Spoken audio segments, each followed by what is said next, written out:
సనాతన ధర్మాన్ని నమ్మిన భారతదేశం ఈ రోజు ఎంతవరకు డెవలప్ అయిపోయింది? ఒక పక్క ఇస్రాయల్ చూడండి, యునైటెడ్ స్టేట్స్ ఆఫ్ అమెరికా చూడండి, లేదా ఏ క్రిస్టియానిటీ ఆర్ ఇస్లాం కంట్రీస్ చూడండి, అవి ఎంత డెవలప్ అయింది. భారతదేశం చూడండి ఏం డెవలప్ అయిందిరా. చరిత్ర తెలుసుకోవడం కష్టం గానీ ఇన్స్టాగ్రామ్ లో ఒక రీల్ చూసి బ్రెయిన్ వాష్ అయిపోవడం చాలా ఈజీ కదా. ఈ రోజు మీరు ఏ క్రిస్టియానిటీ లేదా ఇస్లామిక్ కంట్రీస్ గురించి అయితే చెప్తున్నారో డెవలప్ అయిపోయినాయి, చాలా డెవలప్ అయిపోయినాయి అని చెప్పి, ప్రతి కంట్రీ ఎక్స్క్లూడింగ్ ఇండియా తప్ప మీరు చెప్పే ప్రతి కంట్రీ కూడా ఈ రోజు Germany, Russia, USA, UK, anything ఏ కంట్రీ గురించి మీరు మాట్లాడినా ప్రతి దేశం ఇన్వేషన్స్ తో పెరిగినాయి. ఇన్వేషన్స్ అంటే ఆక్రమణలు చేసి, ఒక దేశం మీద ఒక దేశం యుద్ధాలు చేసి, జనాల్ని చంపి, ఆక్రమణలు చేసి, డబ్బులు దోచుకొని వాళ్ళ రాజ్యాలను విస్తరింపజేసుకున్నారు. కానీ 10,000 సంవత్సరాల సివిలైజేషన్ ఉన్న నా భారతదేశం ఏ దేశం మీద కూడా ఎప్పుడూ మొదటిసారిగా దండెత్తలేదు, యుద్ధం చేయలేదు. 1000 సంవత్సరాలు ప్రపంచంలో ఉన్న 30 నుండి 35% జీడిపి మా దగ్గర ఉండేది. అంత రిచెస్ట్ కంట్రీ ఇండియా. ఈ రోజు మీరు చెప్పి యూరోప్ అట్ సైడ్ కంట్రీస్ అన్ని కూడా వాళ్ళు నోమడిక్ లైఫ్స్, అంటే ఎర్లీ హ్యూమన్స్ కి, ఆది మానవుల్లో బతికే టైం కి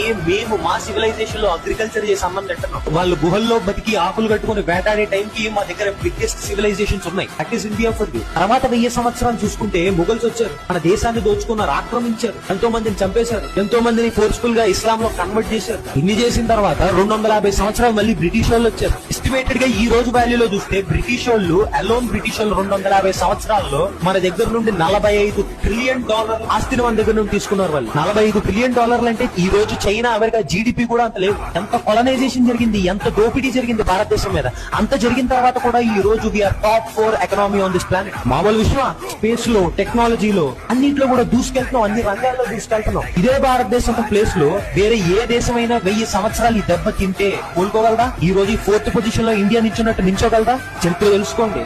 India is the greatest country for me and I'm proud to be an Indian.